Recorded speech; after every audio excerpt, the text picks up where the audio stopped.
So let me start the chapter, the sermon at Banaras. So first of all, you tell me what is the meaning of sermon. What is the meaning of sermon? Tell me that. Who is going to tell me? Yes, to proclaim something, to tell their views to the people. Okay, अपने विचारों को लोगों के सामने रखना. ठीक है बेटा? तो वो कहलाता है sermon. Okay, so if we go through the text, Gautam Buddha began life as a prince named Siddharth Gautam in northern India. Northern India में एक गौतम बुद्ध के नाम से एक जिनका रियल नेम सिद्धार्थ गौतम था, एक राजकुमार हुआ करते थे, प्रिंस हुआ करते थे. At 12 he was sent away for schooling in the Hindu sacred scriptures and 4 years later he returned home to marry a princess. ठीक है, उन्होंने जैसे आपने देखा होगा पुराने समय में आश्रम पद्धति हुआ करती थी, लोग आश्रमों में जाके पढ़ाई करते थे. ठीक है, गुरुकुल हुआ करते थे, आश्रम हुआ करते थे, पता है ना आप लोगों को. तो उसमें जैसे आपने ये जैसे महाभारत देखी होगी तो उसमें बताया गया था कि जितने भी राजकुमार थे वो सब के सब कहाँ जाते थे, ऋषि मुनियों के आश्रम में जाके उन्होंने वहां पे अपनी विद्या ग्रहण करी थी. In the similar way, Gautam Buddha, who was a prince and he also studied in an ashram, he read sacred scriptures. जो वहाँ के उनके जो scriptures थे, उनके जो पुराने जो शास्त्र जिसे हम कहा करते हैं, उन्होंने उसको वहाँ पे जाके उनको उनकी विद्या ग्रहण करी. And 4 years later, he returned home to marry a princess. और 4 साल बाद में उन्होंने वापस आके उनका विवाह समारोह संपन्न हुआ, एक राजकुमारी से उनका विवाह हुआ. समझ में आ रहा है बेटा सबको? सुनाई दे रहा है? Everybody clear? एवरीबडी? साहिल, राशि, वेरी गुड. ठीक है, मैं बीच बीच में आपसे पढ़वाऊंगा. ठीक है, अथर्व आगे पढ़िए बेटा, फास्ट हरी अप, स्क्रीन को देख के पढ़ेंगे. They had a son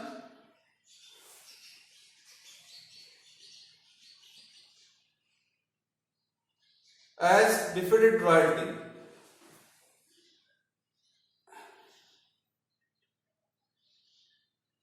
Heretofore shielded from the okay. So they had a son and lived for 10 years as befitted. Okay, Atharva, ठीक है, मैं पढ़ता हूँ, अगर क्लियर नहीं हो रहा तो मैं आपको पढ़ के बता रहा हूँ. They had a son and lived for 10 years as befitted royalty. ठीक है, उन्होंने एक रॉयल्टी के रूप में, जैसे आप देखते हैं राजकुमार एक शाही जिंदगी जो जीते हैं, तो बिफिटेड रॉयल्टी का मतलब है एक शाही परिवार में शाही जिंदगी उन्होंने राजकुमार की तरह वहां पे जिए, उन्होंने उसको एंजॉय किया फॉर 10 years.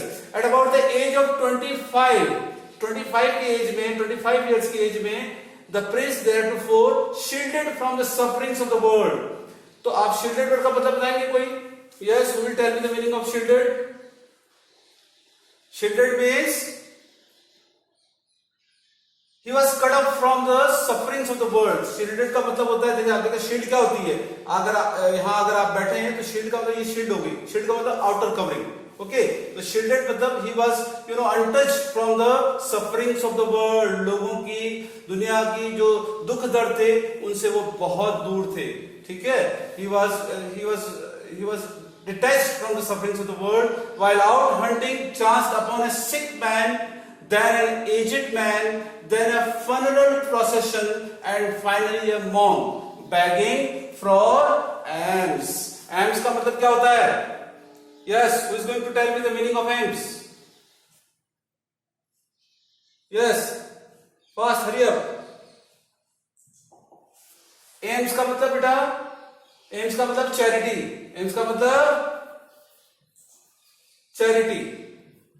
ओके, क्लियर है मेरी आवाज सबको? ठीक है, तो आपको ध्यान रखना है, alms का मतलब होता है चैरिटी. तो देखिए, एकाएक ऐसा क्या हुआ कि गौतम बुद्ध के जीवन में अभूतपूर्व परिवर्तन आ गया? ऐसा क्या हुआ? ऐसा ऐसे हुआ कि एक बार उन्होंने when he was going outside, he just saw a sick man, एक बीमार आदमी को देखा. Then an aged man, फिर एक बूढ़े व्यक्ति को देखा. Then a funeral procession. funeral procession जानते हैं आपने, सबने देखा है इसको? एक शव यात्रा जिसे हम कहते हैं। फनरल प्रोसेशन का मतलब शव यात्रा, लिखते जाएंगे इसका मीनिंग आपको, ठीक है ना। फनरल प्रोसेशन मतलब procession a ceremony for a dead person. Okay, जब आप देखते हैं कि हमारे आसपास हमारी सोसाइटी में किसी की डेथ हो जाती है तब उसको पूरे सेरेमनीज के साथ में उसको सेलिब्रेट किया जाता है। इवन तो कि अगर एक व्यक्ति पूरे अपनी एज को अच्छी तरीके से बिना बीमार हुए ढंग से पूरा करता है ना, तो उसको ढोल नगाड़े के साथ में, जैसे विवाह समारोह में जैसे आप देखते हैं शादियों के अंदर ढोल नगाड़े बजाते हैं, ऐसे ढोल नगाड़े बजा के उसको विदा करते हैं कि ठीक है भाई, नेक्स्ट लाइफ के अंदर भी आप जो है अच्छे से जिंदगी को एंजॉय करें, ठीक है। तो फनरल प्रोसेशन को उन्होंने देखा, एक सिक मैन को देखा, एक एजेड मैन को देखा, and finally A monk. Monk का मतलब क्या होता है बताओ, एक एक वर्ड का मीनिंग क्लियर होना चाहिए आपको। Yes, what is the meaning of monk? Sadhu. Yes, okay. एक मॉन्क को देखा, मॉन्क का मतलब होता है सेज, सेज का मतलब होता है साधु, ठीक है बेटा, क्लियर है? SAGE, says. Okay, begging for alms, charity मांग रहा था, ठीक है।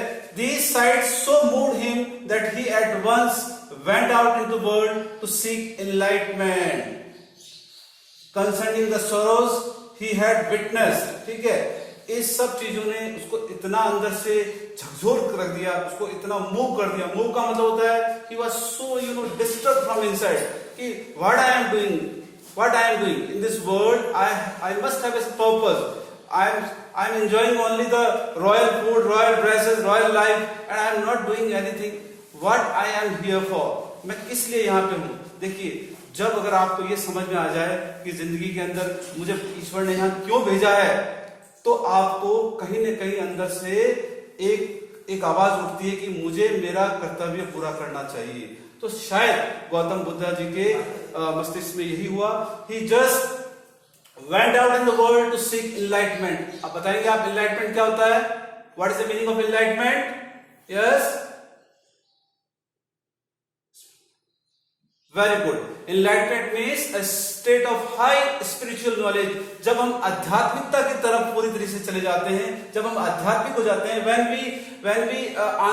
we begin to question that who has created us, हमें किसने इस दुनिया में भेजा है, हम क्यों आए हैं, ठीक है। तो जब हम ये क्वेश्चन करने लग जाते हैं, good morning sir,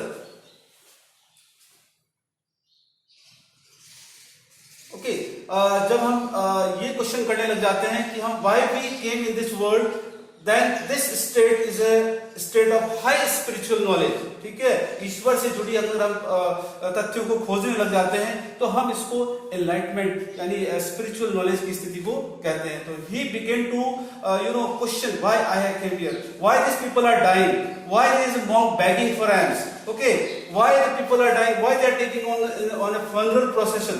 So he wandered for several years and finally sat down under a peepal tree where he vowed to stay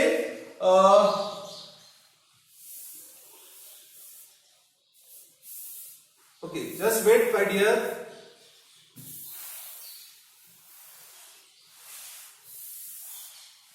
Okay, he just wait until enlightenment came. और उसके बाद में वो 7 साल तक इधर उधर भटकते रहे, जानते रहे, सत्य की खोज में जाते रहे, ईश्वर की खोज में जाते रहे।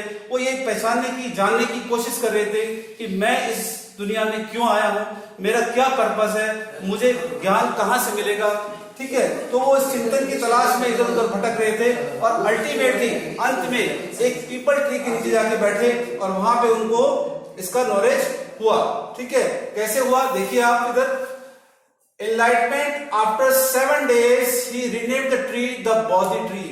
और एक पीपल पेड़ के नीचे, जिसको बौद्धि ट्री भी कहा गया है, उसके नीचे वो बैठ गए। बैठने के बाद में 7 दिन बाद में उनको एनलाइटमेंट हुआ। अच्छा बताइए, आप में से कभी किसी को सब सुबह उठे हो, कोई एनलाइटमेंट हुआ है कि आज भाई हमारा एग्जाम होने वाला है 10 दिन बाद, हमें ये पढ़ना चाहिए, इस सब्जेक्ट की तैयारी करना चाहिए, ऐसा कुछ एनलाइटमेंट कभी हुआ आपको? कभी सुबह बहुत हुआ कि नहीं आज मुझे करना चाहिए, पापा मम्मी मेरे लिए इतना खर्चा कर रहे हैं, मेरे लिए इतने परेशान हो रहे हैं, स्कूल टीचर हमें पढ़ा रहे हैं, तो कभी एनलाइटमेंट हुआ आपको? साहिल, अतर, कभी फीलिंग आई है ऐसी? आती है ना? तो कभी कभी अगर हमारे दिमाग में ऐसी फीलिंग आती है तो हम अपने आप को उस दिन के लिए इनलाइटेंड मानते हैं, ठीक है। तो हमारे गौतम बुद्ध जी थे, उनके दिमाग में भी ऐसा इनलाइटमेंट आया। After 7 days he renamed the tree the Bodhi tree. उस ट्री को उन्होंने बोधि ट्री के नाम से बताया। And began to teach and share his new understandings.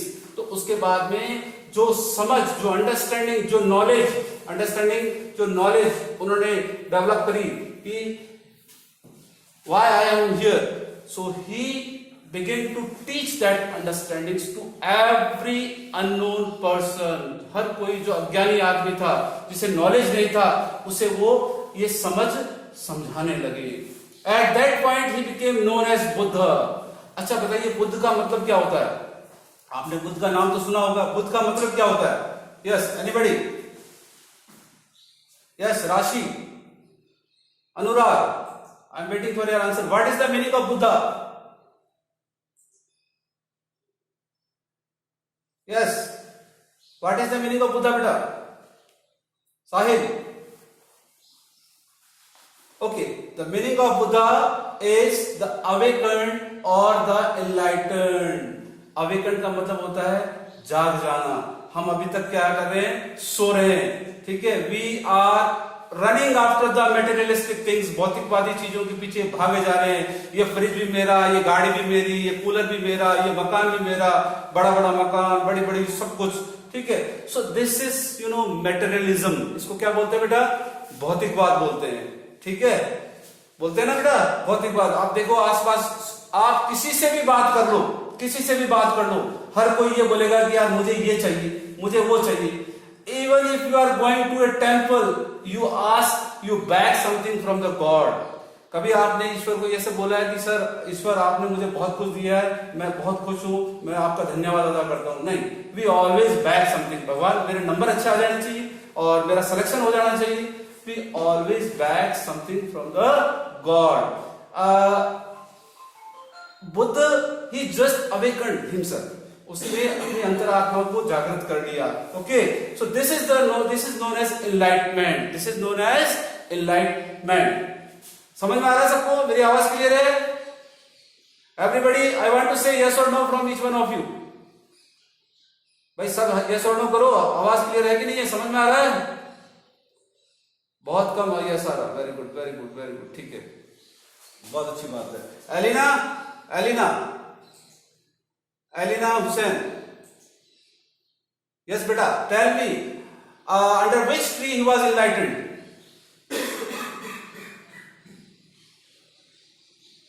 बताओ Elina. Yes, this is the definition of enlightenment and he was enlightened under which tree? Sitting under which tree he was enlightened? Yes, he was enlightened under the people tree, and he named that tree as, yes, Sri Aror. Tell me, what was the name of that tree? Okay, ठीक है। तो सबको समझ में आ रहा है इसका मतलब? आगे चलते हैं। The Buddha preached his first sermon at the city of Banaras. तो ये क्वेश्चन पूछा जा सकता है एमसीक्यूज के अंदर कि उसने सबसे पहले अपना फर्स्ट सरमन कहां दिया था? सरमन मतलब फर्स्ट, उसने सबसे पहले प्रीचिंग कहां करी थी? बताइए। बनारस के अंदर, ठीक है। ये एमसीक्यूज बन सकता है बेटा, ध्यान रखना आपको टेक्स्ट को तो एंजॉय करना ही करना है, आपको अपना एमसीक्यूज का भी ध्यान रखना है कि सीबीएसई हमसे कहां का क्वेश्चन पूछ सकती है। Most Holi of the tipping places on the river Ganges, ठीक है।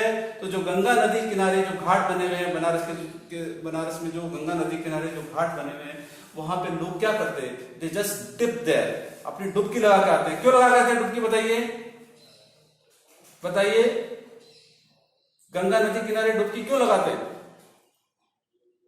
कोई बताएगा? यस, फटाफट। अरे भाई, यस, पाप मिट जाए, ठीक है। Everybody goes there. पहले तो हम खूब सारा पाप कर लेंगे और फिर वहां गंगा नदी किनारे जाके डुबकी लगाएंगे।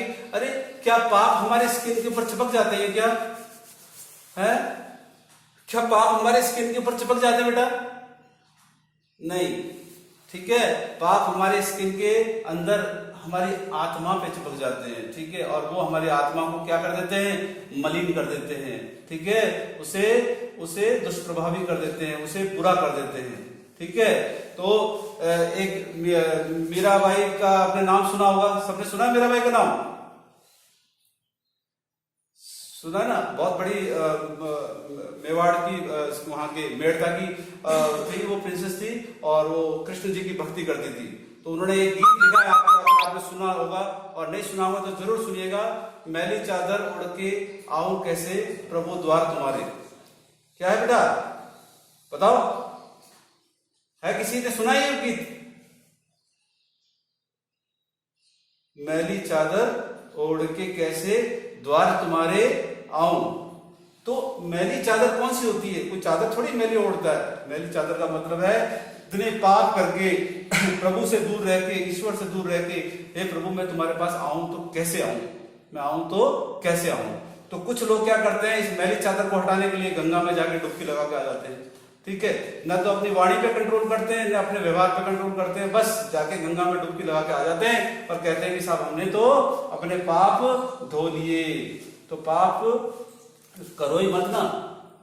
तो बच्चों, तुम्हारी ये उम्र शुरू हुई है, तुम्हें पाप नहीं करना है, तुम्हें ऐसा मौका नहीं ढूंढना है कि तुम्हें गंगा में जाके डुबकी लगाना पड़े, ठीक है। समझ में आ रही मेरी बात? पक्की बात है ना? तो सब लोग बिल्कुल क्या रहेंगे, एकदम बिल्कुल साफ सुथरे ओरिजिनल, कोई गलती नहीं करनी है, कोई बुरा नहीं बोलना है, किसी से गलत बात नहीं करनी है, किसी को गंदा बोलना नहीं है, और चीजों के पीछे भागना नहीं है। Don't run after success, you do your work properly, success will run after you, ठीक है। आपको किसी के पीछे भागना, अच्छे नंबर के पीछे मत भागो आप, ठीक है। यार इतने नंबर आ जाए, मैं ऐसे कर दूं, मैं ऐसे कर दूं, नहीं, अच्छे नंबर के पीछे मत भागो, आप अपना काम अच्छे से करो। Just practice regularly, just revise the lessons. आप अपना काम अच्छे से करो, फर्स्ट सेकंड थर्ड की दौड़ में जाओ ही मत, नंबरों की दौड़ में जाओ मत। कोई बात नहीं, नंबर कम भी आ सकते हैं, कोई फर्क नहीं पड़ता, कोई क्वेश्चन हमसे छूट जाए या कोई की नजर थोड़ी सी इधर की उधर हो जाए, कोई दिक्कत नहीं, लेकिन आपको चीजें समझ में आनी चाहिए, आप अपनी ईमानदारी से अपना काम करते रहिए। तो हम आगे बढ़ते हैं। तो Buddha priest his first sermon at the city of Banaras, most Holi of the dipping places on the river Ganges. तो बनारस को बहुत पवित्र या होली जगह से जाना जाता है, लोग वहां पे अपने पाप धोने के लिए गंगा नदी में जाकर डुबकी लगा के आते हैं। That sermon has been preserved and is given here. उस सरमन का, उस प्रीचिंग का एक हिस्सा, एक छोटा सा एक्सट्रैक्ट आपके लिए इस लेसन के अंदर रखा गया है, ठीक है। आपको इस लेसन में थोड़ा सा बताया गया है। It reflects the Buddha's wisdom about one unscrutable kind of suffering. Unscrutable मतलब something which cannot be understood. देखिए, it reflects the Buddha's wisdom. ये बुद्धा, ये जो सरमन है, ये जो प्रीचिंग है, जो आपके सामने इस लेसन के अंदर बताई गई है, स्टोरी बताई गई है, ठीक है, किस्सा गौतमी की एक स्टोरी बताई गई है। That sermon reflects the Buddha's wisdom. ये उनकी बुद्धिमत्ता का प्रतीक है, about unscrutable kind of suffering. अब इस तरह का पेन, एक पेन ऐसा जिसको हम समझा नहीं सकते शब्दों के अंदर, उस तरह की पेन की कहानी इसके अंदर बताई गई है। बताइए, अगर किसी का कोई अपना परिचित जो है, अपना जो कोई बहुत खास है, अपना है, वो किसी का इस दुनिया से चला जाए तो उसको कितनी तकलीफ होती है, बताइए ना। तो उसका कोई पैसा लुटा कि कोई पुलिस में केस दर्ज करके वापस मिल जाए, है ना। कोई गया नहीं कि भाई इधर से उधर गया तो उसको वापस लेके आ जाए, इस दुनिया से ही चला जाए, तो वो जो दर्द होता है उसको, अपने को, उस दर्द को आप समझा नहीं सकते। उस पीड़ा को आप, एक मदर का एक बेटा अगर उसके सामने गुजर जाए तो उस माँ की जो पीड़ा है, उसकी जो सफरिंग है, that can not be explain in words, उसको शब्दों में हम समझा नहीं सकते। तो यहाँ पर एक ऐसे ही पीड़ा की एक मर्मक कहानी, एक बहुत ही सैड स्टोरी बताई गई है। ओके चिल्ड्रन, समझ में आया यहां तक? आगे बढ़े एवरीबॉडी। देखो, आपका यस और no motivates me, it motivates me, so you should say yes sir, समझ में आ रहा है, बुलंद आवाज में बोलेंगे तब मेरे को मजा आएगा। Everybody yes, here how many students are there? 24 students are here. चले आगे बेटा, चले आगे, चलिए ठीक है, चलिए आगे चलते हैं। ओके,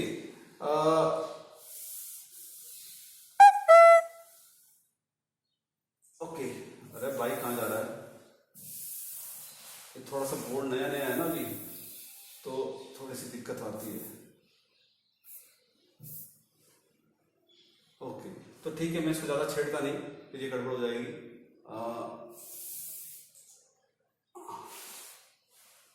चलो ठीक है भाई, तो आगे चलते हैं हम। यहाँ थे ना, सो किस्सा गौतमी, ये स्टोरी देखिए, अब यहां से स्टोरी शुरू होती है। ओके, सो किस्सा Gautami had an only son and he died. किस्सा गौतमी नाम की एक लेडी है, उसका एक ही बच्चा होता है, and he died. In her grief, she carried the dead child to all her neighbors, asking them for medicine, and the people said, "She's lost her senses. The boy is dead." ठीक है, तो किस्सा गौतमी का एक ही बेटा था और वो उसकी मृत्यु हो गई थी। In her grief, grief का मतलब है बेटा, grief का मतलब है पेन में, ठीक है ना, इस दुख दर्द में। She carried the dead child to all the neighbors. वो इस पीड़ा से वशीभूत होके अपने सभी पड़ोसियों के पास में गई और वहां जाके सबसे उसने कहा कि भैया कोई दवाई दे दो मुझे, कोई मेडिसिन दे दो। और लोगों ने कहा कि she has lost her senses, अरे ये तो बावड़ी हो गई है, ये तो पागल हो गई है, इसको पता नहीं कि ये बालक तो मर चुका है ना, तो बॉय इज डेड, और ये दवाइयां मांग रही है। लेकिन वो तो बेचारी माँ थी, माँ जो है, माँ का मन जो होता है ममतामयी होता है, वो मानने को तैयार नहीं कि मेरा बच्चा मर गया है। उसको तो लगता है कि कुछ दवाई खा के शायद ये अभी भी वापस जिंदा हो जाए। तो बच्चों समझ में आया स्टोरी का इंट्रोडक्शन? अच्छा ये बताओ टाइम कितना बचा हमारे पास, जल्दी बताओ मुझे, यहां से दिख नहीं रहा टाइम। 3 मिनट है, चलो ठीक है। आज तो शायद हम आगे इसको कंटिन्यू नहीं करा पाएंगे, तो आज के लिए आपका होमवर्क है, just make a short note of all the difficult words and meanings of this particular chapter। ठीक है, तो आज आप होमवर्क में ये लिखेंगे कि क्या वर्ड मीनिंग को आप नोट करेंगे अपनी कॉपी के अंदर, ताकि हम आगे का लेसन जो है कंटिन्यू करा सके। कर लेंगे इसको? अच्छा 15 मिनट है क्या? ओके ओके ओके ओके ठीक है। साहिल मुझे बता देना बेटा टाइम हो तो, ताकि आपकी नेक्स्ट क्लास आप अच्छे से अटेंड कर पाओ। चलिए आगे चलते हैं। सो किस्सा at length Kissa Goswami met a man who replied to her request, "I cannot give these medicine for your child." है ना, यहाँ पे देखिए दी और दाई वर्ड लिखा हुआ है, but I know a physician who can। यहाँ पे ये जो दी THEED वर्ड लिखा हुआ है, इसका मतलब समझ जाइए, दी का मतलब है द मेडिसिन, गिव दीज, दी का मतलब बेटा दीज, और दाई का मतलब योर। समझ में आ रहा है? पेंसिल से लिखी हुई आप अपनी बुक के अंदर ही। सो I cannot give you medicine for your child, but I know a physician who can।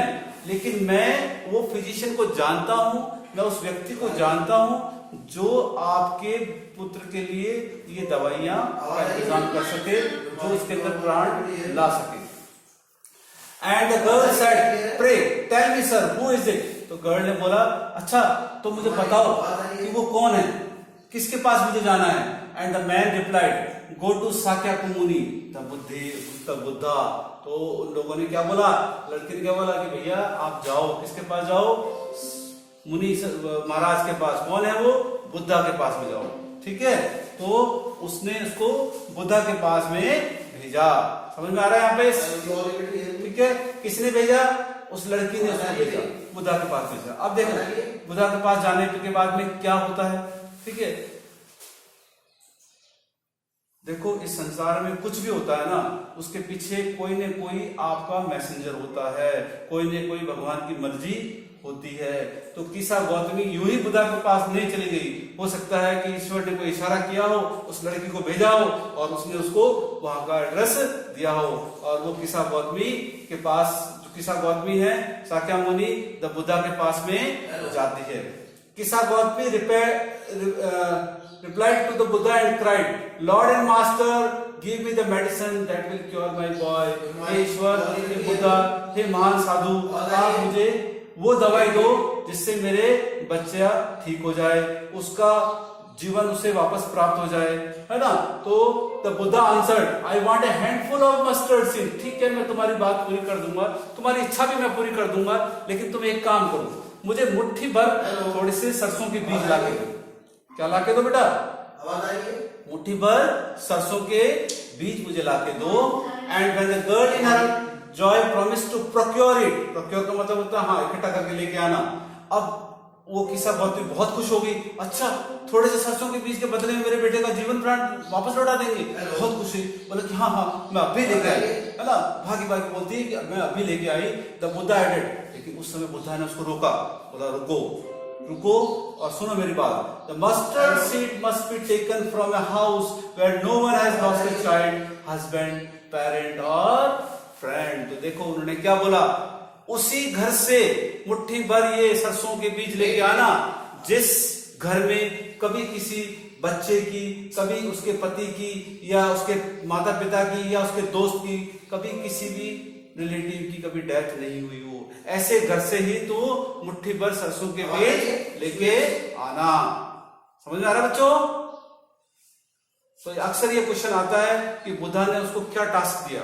तो ये क्वेश्चन अगर शॉर्ट आंसर में आता है, अगर आपके सब्जेक्टिव पेपर होते हैं, ऑब्जेक्टिव भी होते हैं, दो भी उसमें क्वेश्चन बनाया जा सकता है, तो आप ध्यान रखेंगे कि क्या पर्पस था, बुद्धा ने क्या बोला उसको कि जाओ मुट्ठी भर सरसों लेके आओ, सरसों के बीज लेके आओ, लेकिन उसी घर से लेके आना जिस घर में कभी किसी की मृत्यु नहीं हुई हो, न किसी पिता की, न उसके माता की, पिता की, भाई की, बहन की, चाचा की, फ्रेंड की, किसी की भी मृत्यु नहीं होनी चाहिए। ऐसे घर को ढूंढना और उस घर में से मुट्ठी भर सरसों के बीज लेके आना।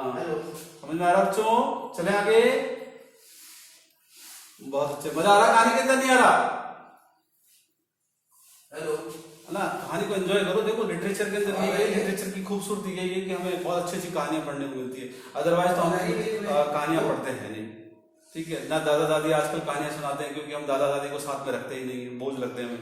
ठीक है, तो आप देखेंगे किसी न किसी तरीके से एकमात्र सोर्स हमें किताबों से ही है कि जिससे हम कुछ समझ सके। So poor Kisa Gautami now went from house to house, and the people pitied her and said, "Here is mustard seed." लोग वो घर एक एक घर गई, लोगों ने बोला अरे इसको थोड़ा सा मुट्ठी पर सरसों भी चाहिए, तो लोग ये तो तुरंत देने को तैयार हो गए। लेकिन but when she asked, did a son or daughter or father or mother die in your family? लेकिन जब उसने पूछा कि भाई मैं सरसों के बीज तुमसे तब लूंगी जब तुम्हारे घर में क्या किसी बेटे की, बेटी की, फादर की, मदर की या किसी की भी डेथ नहीं हुई हो, तभी देना भाई मेरे को। They answered her, alas the living are few but the dead were many। अरे भैया बहुत दुख की बात है, हम आपको ये बता दें कि जिंदा तो बहुत लोग कम है, मरों की तो लाइन लगी हुई है, जितने मर गए उतने तो ज्यादा है, जिंदा कम है, मर गए ज्यादा। इसका मतलब, और आप भी जानिए बेटा अपने आसपास अपने परिवार में देखिए, कोई ऐसे घर नहीं है जिसमें कभी किसी की मृत्यु नहीं हुई हो। तो मृत्यु तो आनी ही आनी है ना। We are prone to death, we take birth to die. एक बहुत बड़े एसेस्ट हैं, उन्होंने लिखा भी है, we take birth to die. हम जन्म इसलिए लेते हैं कि हम मृत्यु को प्राप्त हो सके। आ रही ना मेरी बात समझ में? तो ये एक शाश्वत सत्य है कि जिंदगी इसीलिए मिली है कि मौत तो आनी ही आनी है, तो इसको एक्सेप्ट करना है। तो गौतम बुद्ध का यही पर्पस था कि किसा गौतमी को समझाया जा सके, किसी न किसी तरीके से वो खुद समझ आए कि ऐसा कोई घर नहीं है, ऐसा कोई व्यक्ति नहीं है कि जिसका कोई अपना गया नहीं हो, जिसने कोई अपना खोया नहीं हो। किसी न किसी बहाने से मृत्यु तो आनी ही आनी है। और अब किसा गौतमी को पता चल रहा है कि मैं अकेली दुनिया में दुखी नहीं हूं। ठीक है, दुनिया में इतना गम है, मेरा गम कितना कम है। सुनिए ना ये अपने ये बात कहावत कि भैया हर किसी दूसरे को अगर आप अपना दुख बताने जाओगे तो आपको पता चलेगा कि यार उसका दुख तो मुझसे भी ज्यादा है, तो क्यों किसी को अपना दुख कहते हो, सामने वाला वैसे ही बहुत दुखी है। तो अब यहाँ पे किसा गौतमी को पता चल रहा है, do not remind us of our deepest grief and there was no house but some beloved one had died in it. तो ऐसा कोई घर नहीं था। लोगों ने कहा कि भैया हमें हमारे दुखों के बारे में क्यों याद दिलाते हो, हमारे पुराने घावों को क्यों कुरेदते हो। ठीक है, किसा Gautami became very and hopeless. ठीक है, वेरी का मतलब वो थक गई, टायर्ड हो गई, दुखी हो गई। होपलेस मतलब उसकी सारी आशाएं धूमिल हो गई, आशाहीन हो गई। ठीक है, and set down at the way side watching the lights off the city as they flickered up and were extinguished again। वो जहाँ एक जगह थक के बैठ गई और उसने देखा कि जो रोड लाइट्स हैं, वो उसकी जो लाइटें हैं वो क्या हो रही है, जलबुझ जलबुझ जलबुझ फ्लिकरिंग कर रही है, फ्लिकरिंग कर रही है। तो उसको ये बात समझ में आने लगी, at last the darkness of the night reigned everywhere. और धीरे धीरे जब लाइट्स जलबुझ जलबुझ फ्लिकरिंग करके बंद हो गई तो चारों तरफ अंधेरा छा गया। तो किसा गौतमी ने क्या देखा, and she considered the fate of man that their lamps flicker up and are extinguished again. और उसको ये बात समझ में आ गई कि मानव जीवन भी ऐसा ही है। हम जन्म लेते हैं और उसके बाद में हमारा लाइट क्या करती है, फ्लिकरिंग फ्लिकरिंग, जैसे हमारा जीवन जो है, ठीक है, उसी तरीके से लाइट्स भी है। और अल्टीमेटली क्या होता है, every man is prone to die, और हर व्यक्ति अंत में एक्सटिंग्विश हो जाता है। जैसे लाइट्स एक्सटिंग्विश हो जाती है ना, इस तरीके से व्यक्ति का जीवन भी उसका भी अंत हो जाता है। बोलो, बात समझ में आई? एवरीबॉडी समझ में आई बेटा सबको? ठीक है ना। तो जिस तरीके से ये क्वेश्चन आ जाता है, क्वेश्चन भी बनता है इसका, और आपको जो है सब्जेक्टिव और ऑब्जेक्टिव दोनों में बहुत अच्छे क्वेश्चन यहीं से बनेंगे। आपको इन दो पैसेज से बहुत अच्छे क्वेश्चन बनते हैं, इसलिए आप ध्यान रखिए इसको अच्छे से। And she thought to herself, how selfish am I in my grief. मैं मेरे दुख में कितना जो है ये सब बातें भूल गई। Death is common to all. अब देखो ये क्या समझ में आया, death is common to all, yet in this valley of desolation there is a path that leads him to immortality who has surrendered all selfishness। Selfishness क्या होती है, ये बहुत बड़ा कॉन्सेप्ट है सेल्फिशनेस। ठीक है, आप जब अपना अहंकार त्याग देते हैं तो आप सेल्फिशनेस की तरफ चले जाते हैं। अगर हम अपने बारे में सोचना छोड़ दें, ठीक है, तो आप समझ लीजिए कि हम इस जो ये जीवन का जन्म का मरण का जो चक्र है ना, इससे हम बाहर आ जाते हैं। हम कैसे हो जाते हैं, इमॉर्टल हो जाते हैं। मॉर्टल कौन होता है बताइए? Who is mortal? Who is mortal? Mortal is a man who is prone to die, who has to die, who will die. ठीक है, मॉर्टल कौन हुआ बेटा? जो अमर ना हो, जिसको मृत्यु आनी है वो मॉर्टल है। और इमॉर्टल कौन होगा? उसको मृत्यु नहीं आती है। आप देखिए बड़े बड़े जो महान साधु हैं, मदर टेरेसा है, ठीक है, और इस तरह से कितने लोग हैं जो इमॉर्टल है। इमॉर्टल इन द सेंस शरीर उनका वजूद नहीं है उनका शरीर का, लेकिन लोग आज भी उन्हें याद करते हैं, लोग आज भी उनकी बातों को आज भी ये सोच के देखते हैं कि कोई ऐसा व्यक्ति मदर टेरेसा जैसा हुआ नहीं जिसने किसी भिखारी को, किसी राह चलते को, किसी पीड़ित को, कोई मैला कुचला मिट्टी के अंदर सदा हुआ उसको अपने गले लगाया हो। लेकिन वो तो स्लम एरियाज में चली जाती थी, है ना, किसी गरीब को उठा लेती थी अपनी गोद के अंदर, है ना, उनके बच्चों को अपने हाथ से, अपने आंचल से मुंह पहुंच देती थी। तो ऐसे व्यक्ति अमर हो जाते हैं। ठीक है, तो आजकल क्या है कि ये सब चीजें जानने की बहुत जरूरत है। किसी गौतमी को ये रियलाइज होता है death is common to all, सबको आनी है मृत्यु तो